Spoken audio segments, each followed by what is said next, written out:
we are going to discuss an article that we found in a magazine that's called Women's Magazine. And there was an article that it was talking about disconnecting from social media. So, Russell, how do you feel about disconnecting from social media? Have you ever experienced something like this before? Tell Yes, us. yeah. So I actually made a website a long time ago. It was actually on Tumblr or something, and it was talking about social human interaction. And this was way before these social media Took off. took off. Facebook, I think, was the one that was the most integral into this one. And for me, when I was making this website called Social Human Interaction, I was talking about we should have more one on ones with each other. We should be talking to each other in person.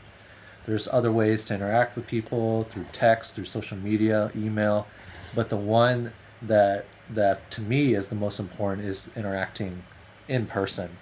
That's how you get to know who the person really is, to even look at their body expressions, all of that stuff. So that is what is important, I think. So disconnecting from social media, I'm not really on many social media platforms anyways. And then when I post, like I don't really post that much stuff. I don't really spend time on social media that much anymore. I used to when Facebook was really popular. I used to be on it all the time, posting things, waiting for someone to say happy birthday, all that stuff. But to me, it's irrelevant now. Like I don't even really care. Like, to me, it's like I'd rather meet that person in person, or give them a call or something like that. I kind of want to go back to the olden ways. I feel like it helps, keep in touch with people more personally.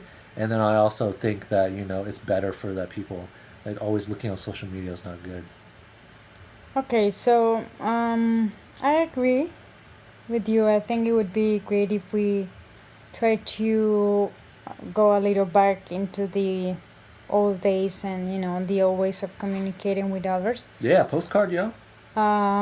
So in the article that we found, it just says like when you, for example, are scrolling down your screen and you feel like left out.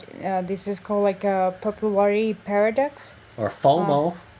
You know um, what FOMO is? yes.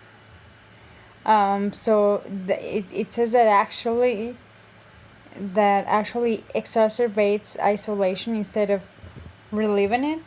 So I think I agree with that because sometimes on social media, like Instagram or Facebook and that stuff, sometimes we see like people are like having like the perfect lives. And the thing about that is that, of course, we don't want to be posting something that is negative. We are going to be always showing like the good side. So it's easy to be caught in that like trapped and not being able to see what is really truth. And I think it's good for us to kind of limit a little bit more, um, you know, what we really see and the way that we interact. That it should be a little more kind of more 101, like No, yeah, I Russell agree. said before. Yeah, I agree with that. I feel like you said, like just scrolling through other people's pictures or videos or whatever, it just paints a picture that, these people are always happy, which is not the case. You're not going to be showing bad stuff, so you're only be showing the good stuff, and that's only part of your life, but you're not seeing everything about your life. So to me, like it's painting like a false picture, or painting only half the picture. So to me, it's okay. Social media to me is, I think, it's good for outreach. Like if you want to, reach a whole bunch of people at the same time about a certain topic. Mm-hmm. But personally, as like a personal thing, I don't think like social media for me. I try to limit myself and trying to, post things that are interesting, but not specifically about myself. Okay. So I think the most I've gone without social media has been when I like don't take my phone for a day. Yeah.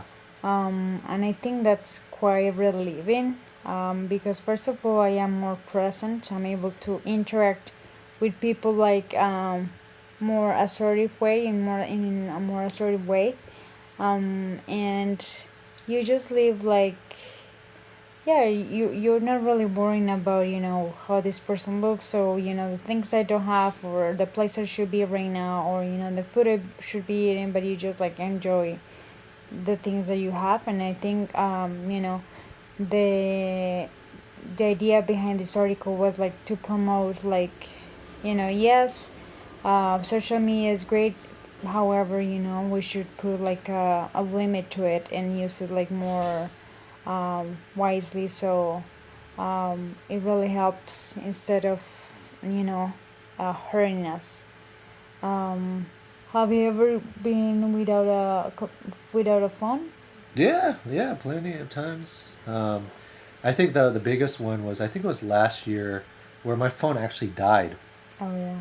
and I was like, "What the heck is going on?" And it died, and I had to order a new phone, but it wouldn't come until like 2 weeks later. So I was actually, I couldn't even use the phone at all. So when I realized losing the phone, I realized it was kind of like a little bit more freedom in what I do, and I didn't have to continue looking down at my phone all the time to see like all these messages or whatnot, or all these notifications. It felt kind of relieved, and like if someone called or if someone texts, I don't have to feel obligated to call or text right away. Well, because I couldn't even know anyways. So like, to me, if I don't even know, then that doesn't, that helps me, so that I'm just like, okay, I don't even know that you're calling me, so, that's okay. Like, so to me, it was kind of relief in regards to doing that, and I just enjoyed it, and then I kind of actually noticed when I was outside more, I kind of noticed the environment more. When you don't have your phone, you're just like, what are these people doing? What is this? What is that? So I thought it was really cool too. For those 2 weeks, it just really felt like freedom to me.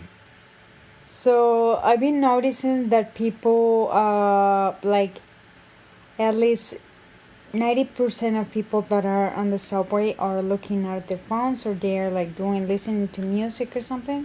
Yeah, that's true. Yes, I noticed that as well. And that's incredible. That is incredible that everybody is on their phone. That is very true. I never thought of that. I never thought of that. So, I don't know. I mean, what do you think?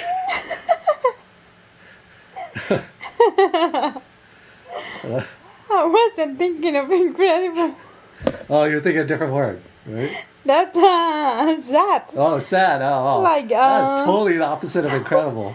Like surprising. I'm sorry, I couldn't find the Okay, yeah, right surprise, word. yeah.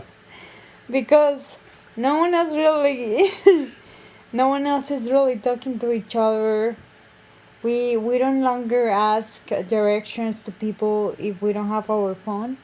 We rather rely on like what Google says than just like go out and ask someone for something. That's true, but I feel like that's the one thing the phone can help though. Like with Google Maps, like Yes, when I but ask people, sometimes they don't even know what they're talking about. I know, but You know what I mean? like just don't be afraid of ask Oh, someone. right, true, yeah. Because what about if you don't have your phone for that day, then you're gonna be stuck there. Yeah, that's true. That is very, very true. So I Yeah. think take a break from your phone. I try to do that with myself. I try just to do it at certain time. Just because your eyes hurt too. Just Yeah. try to enjoy and Yeah, do more of the real stuff too. yeah, yeah. Um, Yeah, enjoy it with your friends.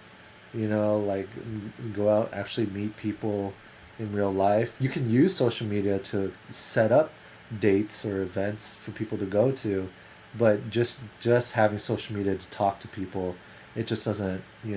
It just you get more anxiety when you actually talk to people in real life. yeah. Because so it's better to talk to people in real